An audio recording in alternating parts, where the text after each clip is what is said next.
Welcome to the first video of Games Versus, and we are looking at Assassins Creed Valhalla versus Norse Mythology, the creation of the universe. We begin our adventure into Assassin's Creed Valhalla with an explanation of how the world was created according to Norse mythology, and here's what they say.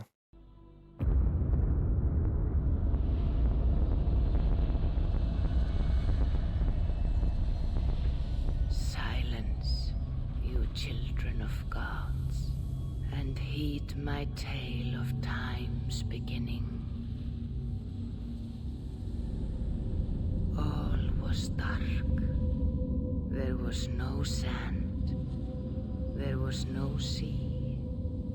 No earth, nor sky. No grass, nor wind. Till fire met ice in the gasping void.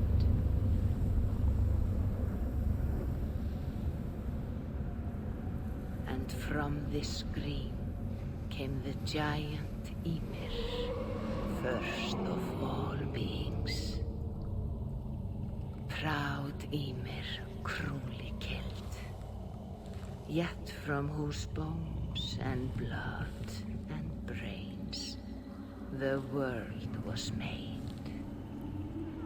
The world you walk and war upon.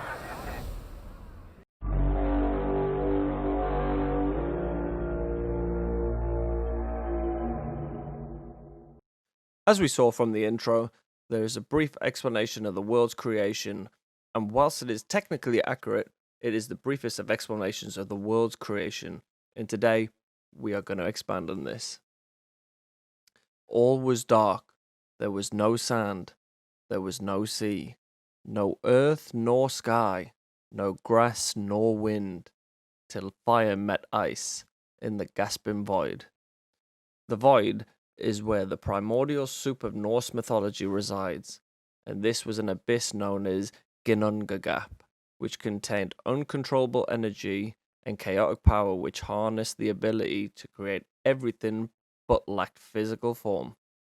To the north of Ginnungagap was Niflheim, the land of eternal ice, frost, and fog, and to the south of the abyss was Muspelheim, the land of fire. At the core of Niflheim there is a well called Helgelmir, which flowed 11 poisonous rivers from it. These were called Elivargar, and flowed into the Ginnungagap. Over time these 11 rivers formed enormous glaciers, which would begin the creation of our universe. Where the ice glacier met the fire of Muspelheim to the south, the ice began to melt, and from the fusion of these two opposite elements, life was born in the form of two creatures.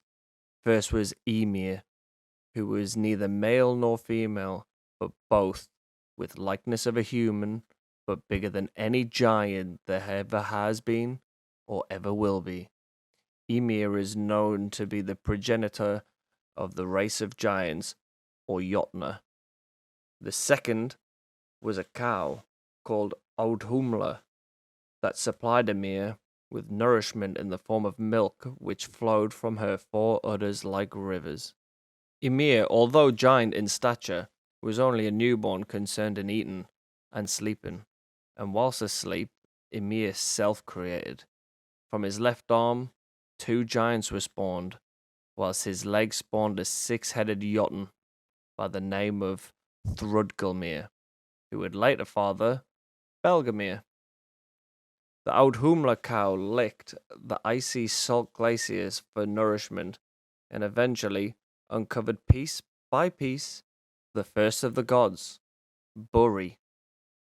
Buri took one of Ymir's daughters as a wife, and together they had a son called Bor.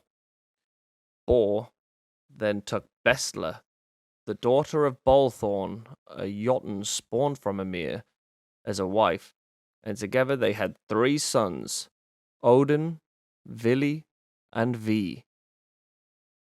Odin, Vili, and V grew to manhood looking at the fiery lands of Muspelheim and the icy lands of Niflheim, knowing that these places would be death to them. So they discussed creation of the universe and how to do it. The three decided to callously murder Ymir in order to create the universe. There is another reason I have found that Ymir was chosen to birth the universe, and that is in the Prose Edda, and that Ymir had become evil and required response. But that debate on the motive does not affect the outcome of the story. The three brothers engaged in battle with the giant Ymir in the Gununga Gap and defeated him. And from Ymir's body, they made the world we know today. Firstly, out of the carcass came what is described as maggots or worms, to which the brothers gifted intelligence and conscience.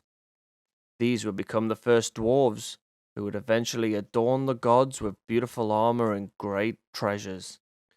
They created the world with the flesh of Ymir, used his bones as mountains. His teeth, jaw, and bone splinters would become boulders, pebbles, and sand. His hair would become forests, and the blood that flowed from his corpse would become the sea which would seem impossible for men to cross. Ymir's skull was raised into the air, and the sky was drawn from it with 4 dwarves at each corner to support it. These dwarves were Nordri, Ostri, Sudri, and Vestri. Sparks from Muspelheim were used as stars, and his brains were scattered through the sky as clouds.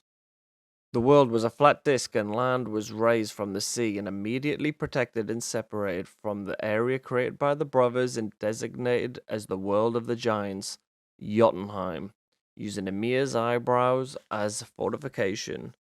This world was known as Midgard. The three brothers then set about drowning all the giants and succeeded, with the exception of Bergelmir, son of Thurdgelmir, and his wife. It is unknown how they survived, as some argue they had climbed to the heights above the flood of blood, and others say they escaped using a crude hollow trunk as a boat. At this time, the sun, moon, and stars roamed free in the sky, and there was no human life, but that is a tale for another day. So as you can see from the introduction by Assassin's Creed and the full tale of Midgard's creation, they were technically accurate in their tale, but missing so much detail. Not even this video covers the full tale in great depth, as to recount such a tale would take a long time. The mere battle of Ymir and the three brothers would fill a video.